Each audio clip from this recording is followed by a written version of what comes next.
two nuclear-armed adversaries just moved their warships into the Sea of Japan.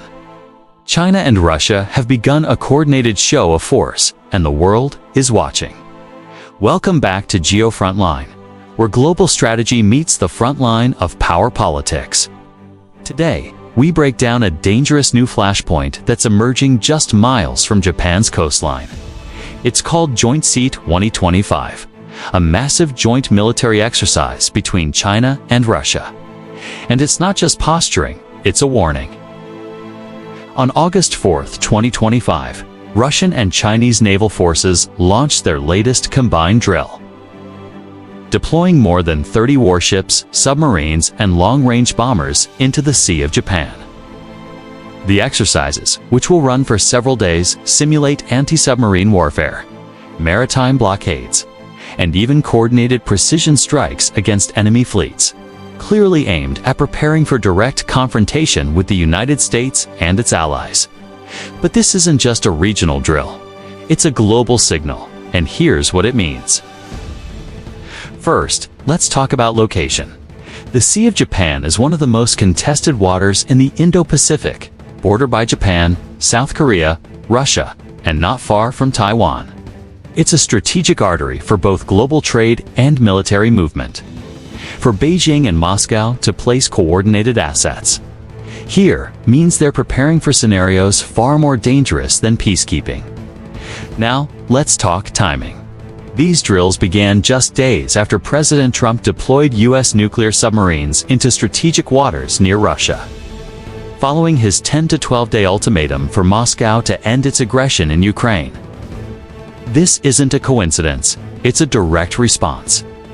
Putin and Xi Jinping are trying to show they won't be intimidated.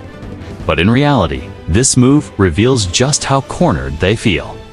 Let's look at the assets. China has sent in Type 055 guided missile destroyers, stealth corvettes, and Y-20 maritime patrol aircraft, while Russia has committed Udaloy-class anti-submarine destroyers, nuclear-powered submarines, and Tu-2 2M3 bombers. Together, they are conducting what their officials describe as a defensive drill. But don't be fooled. Every maneuver in this exercise is offensive in nature. It's about rehearsing war, not avoiding it. There's another layer here. According to U.S. naval intelligence, several of the Chinese and Russian vessels in this drill have previously tracked U.S. carrier strike groups in the Pacific. Their crews are experienced in shadowing American movements. This means the drill isn't just training, it's data gathering. They're building a war playbook based on how America fights. But here's what really matters. This is the clearest sign yet of how tightly Beijing and Moscow are aligning. This isn't just about Ukraine or Taiwan. It's about building a parallel military bloc to challenge U.S. influence worldwide. China wants to dominate the Indo-Pacific. Russia wants to reassert itself in Europe. Both have failed to achieve those goals through diplomacy. So now they're turning to force. And they believe that by combining military pressure, they can split United States attention and weaken the resolve of Washington's allies. But here's the truth. They don't want to admit these drills are acts of desperation. Russia is struggling under Trump-era sanctions, its forces bogged down in Ukraine, its economy faltering. China, too, faces growing internal unrest and economic slowdown, and massive international backlash for supporting Russia and Iran. This joint drill is meant to distract their populations and intimidate the West. But it's having the opposite effect, because America is responding. In Japan, the U.S. has now rotated additional destroyers to the Yokosuka naval base. And the U.S. Indo-Pacific Command has confirmed that F-35 stealth fighters and surveillance drones are monitoring the drill 24/7. Meanwhile, South Korea and Japan have increased readiness levels, conducting anti-submarine operations of their own. Even Australia is stepping in. The Royal Australian Navy has deployed reconnaissance aircraft to track Chinese fleet movements, and President Trump is reportedly in discussions with Pacific Quad allies to form a joint response force. This isn't just a drill. It's the next phase in the emerging Cold War 2.0. where China and Russia test United States resolve through proxy conflicts and military theatrics. But unlike the past, the US isn't waiting to be cornered. It's taking the initiative. Let's not forget, Joint Sea 2025 is the 5th such drill since 2022. But this is the most aggressive yet.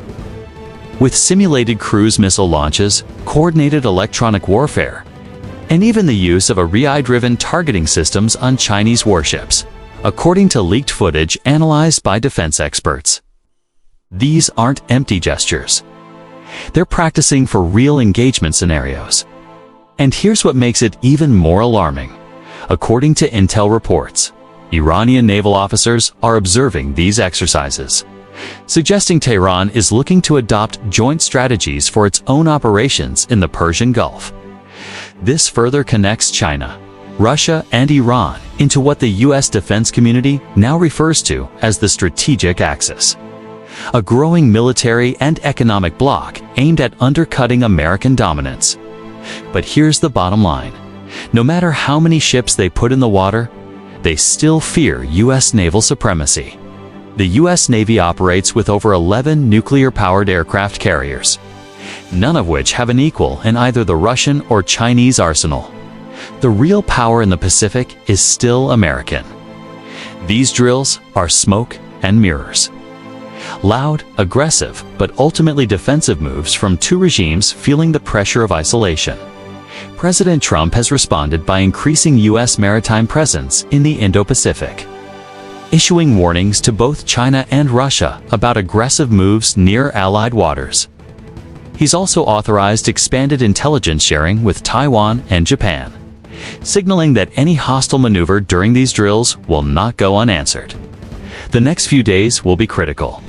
If Beijing or Moscow uses these drills as cover for provocative action, such as buzzing U.S. surveillance aircraft, jamming Allied radar, or entering territorial waters, it could spark a dangerous escalation. For now, the Sea of Japan has become the epicenter of a global power struggle. As warships circle and missiles are loaded for simulation, the message is clear. China and Russia are pushing back, but they're pushing against a wall of Allied strength they still can't match. This is GeoFrontline. Subscribe and stay tuned as we track every move in this evolving confrontation. When global powers maneuver for dominance, we bring you the strategy, the stakes, and the real story behind the headlines.